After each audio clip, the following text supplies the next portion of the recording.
Забудьте обо всем, что вы видели и слышали до этого. Магма – музыка новой цивилизации. Гармония души и тела – музыка для интеллектуалов. Оригинальный концепт, предложенный Кристианом Вандером, произвел в свое время настоящий фурор в музыкальном мире. Это музыка-протест, надругательство над стереотипами, вызов брошенной процветающей культуре, построенной на цинизме, оперирующей такими понятиями, как секс, ложь и наркотики.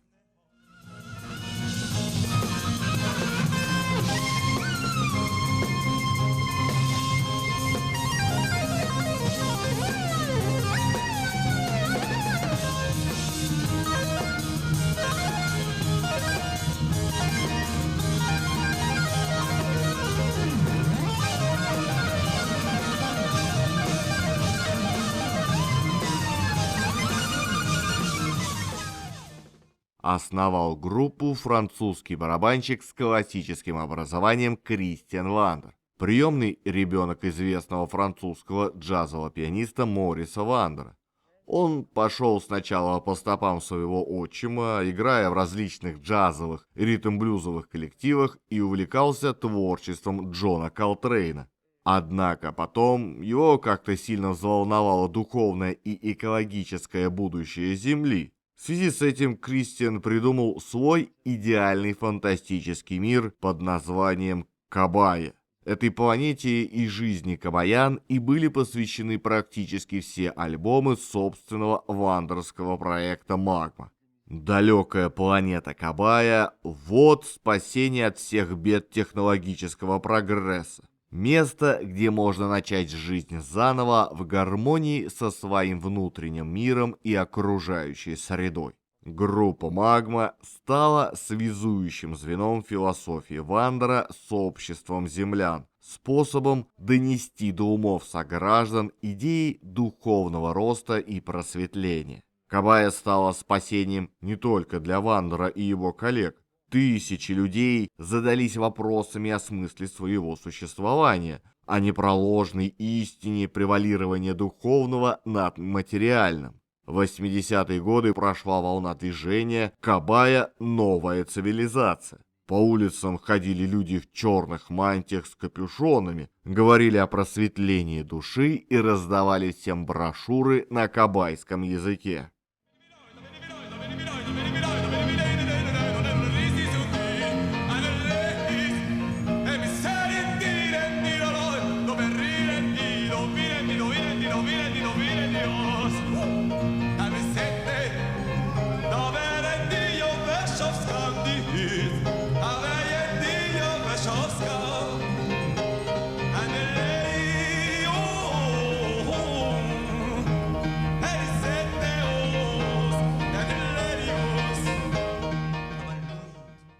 В этом, а также в присутствии самого Вандера, заключалось постоянство коллектива. А вот про состав группы никак нельзя было сказать то же самое. Разве только, что флуктуации происходили с завидным постоянством. В 70-м вышел в свет дебютный двойник группы, с которого и началась история Кабай. Поскольку все действия происходили в далеком будущем, и на далеком расстоянии от Земли, Вандер придумал специальный кабайский язык, на котором и исполнялись все песни. Про сам язык известно не так уж и много. Общедоступный словарь кабайского состоит всего лишь из сотни слов. Тем не менее, утверждается, что музыканты были способны использовать язык для повседневного общения. Для письменной передачи кабайского используется латинский алфавит с добавлением большого количества диакритических знаков.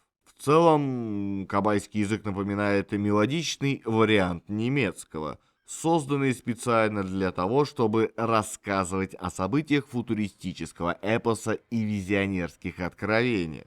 По словам самого Кристиана Вандера, кабайский язык не конструировался сознательно, а самопроизвольно сочинялся одновременно с написанием музыки. В одном из интервью музыкант утверждает, что причиной использования искусственного языка было желание ослабить доминирующую роль вокальной партии. желание уравнять в правах музыкальные инструменты и голос. Можно сказать, что фонетика кабайского подчинена потребностям музыкальных композиций.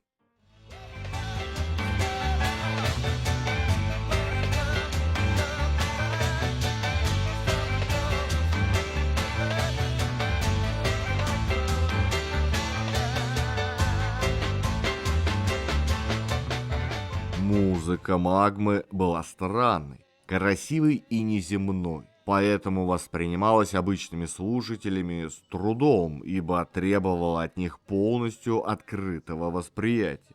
Соответственно, сложно было говорить о каком-то коммерческом успехе или присутствии в чартах. Однозначно определить стиль, в котором играет Магма, довольно проблематично.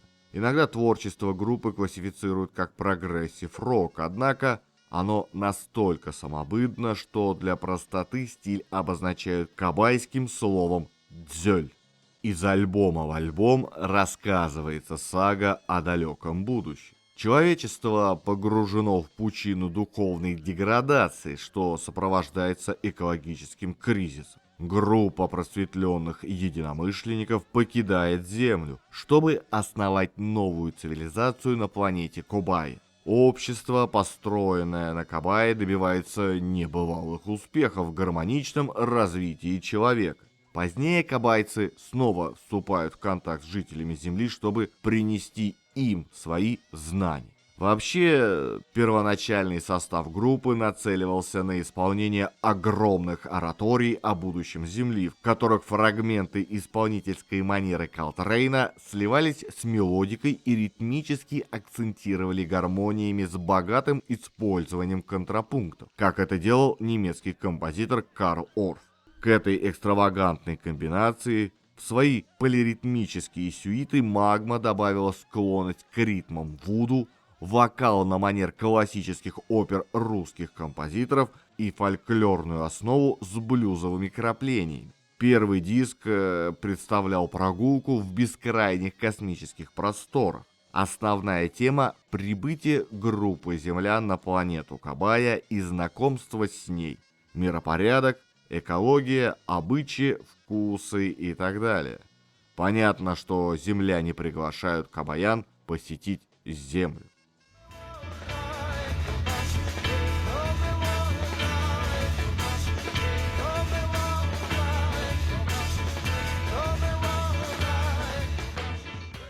Следующий альбом рассказывал о соперничестве Земли с выдуманной планетой Кабая.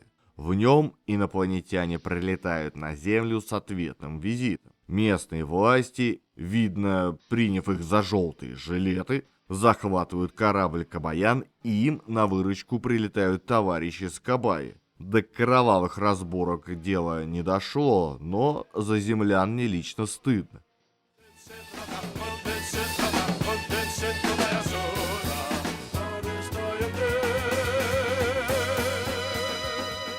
А если вам нравится ролик, не забудьте подписаться и поставить лайк. Если хотите послушать музыку, заходите в мою группу ВКонтакте. Там я собираю все треки из роликов, а в своем телеграм-канале я делюсь впечатлениями при их создании. Все ролики я делаю самостоятельно в свободное время после работы на чистом энтузиазме. Поэтому, если вы считаете, что мой труд достоин поддержки, помочь мне вы можете через сервис Boosty. Также веду страницу на Яндекс.Дзене. Если пользуетесь им, буду рад видеть вас и там. Все ссылки оставил в описании под видео. Хоть группа и одержала победу на джазовом фестивале в Монтрео, следующий альбом создавал уже совершенно новый состав. Звучание очень отличается от того, что ансамбль делал раньше. Темная музыка, что-то среднее между готикой и Древним Египтом, с использованием хоров и частых повторов. В третьем альбоме появляется пророк Нибергюдат, который сообщает, что земляне могут спастись, только очистившись. Причем не просто так, а с помощью священного кабаянского гимна.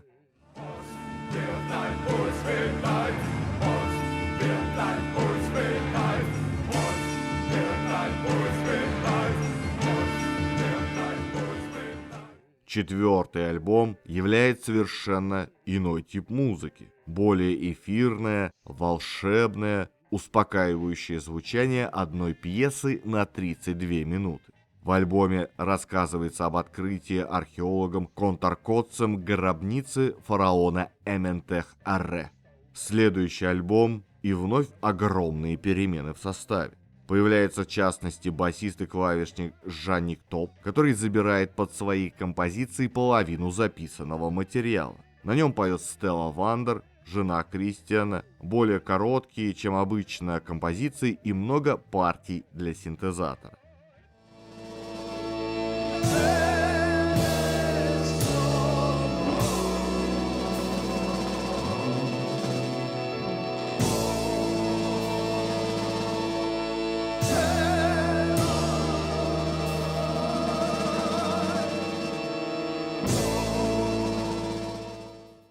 Следующий этап группы открывается диском «Уду Вуду». Более жесткое, гротескное звучание оказалось связанным с утратой ансамблем целостности. Еще один живой лонгплей был составлен из превосходного материала, записанного на концертах за последние 8 лет, в том числе и составами, не отметившимися студийной работой. Следующий альбом оказался их самым джазовым, где следы Колтрейна прослеживались отчетливо, как никогда раньше.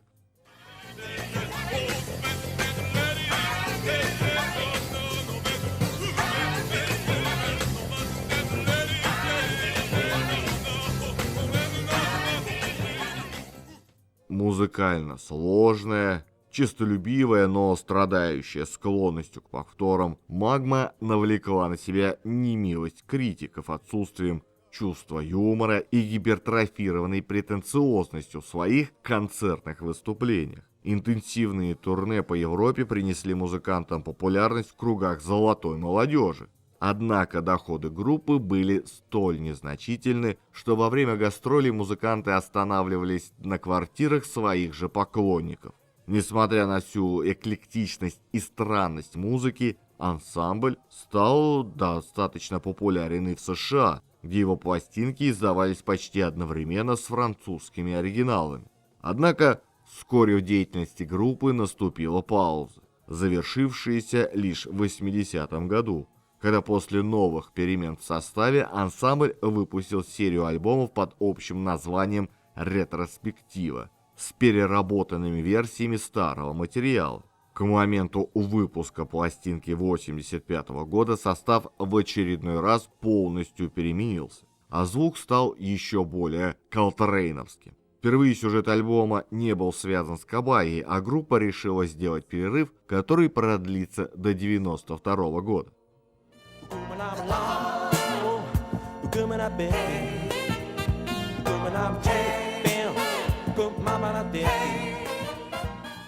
Однако Кристиан Вандер не теряет времени и создает новый проект.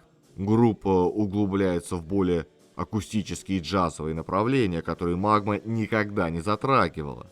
Создание новой культуры и попытка ее пропаганды в широкие массы отняли слишком много времени и сил. Тем не менее, Вандер нашел то, что искал, и обрел душевное равновесие. В этот период родилось его джазовое трио и несколько других достойных джазовых проектов.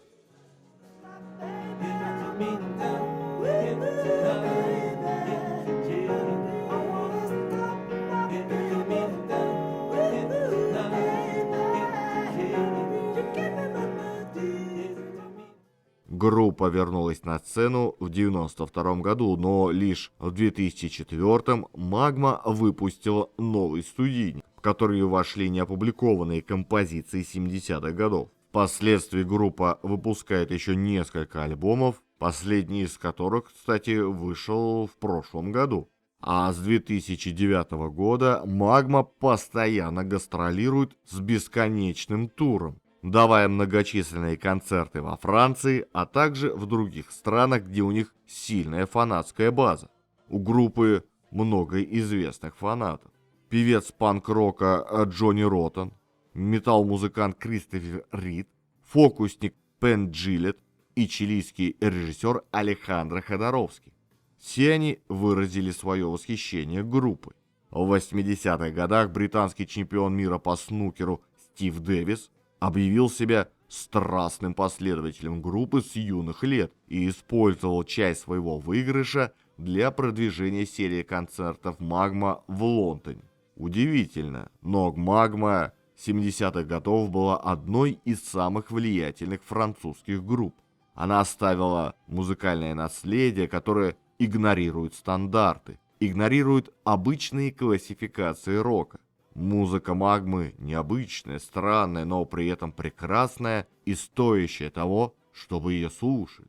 «Магма» создала свой мир, цивилизацию будущего. В этом мире есть место для всех новообращенных поклонников и старых фанатов. Это музыка, которую нужно воспринимать телом, сердцем и душой.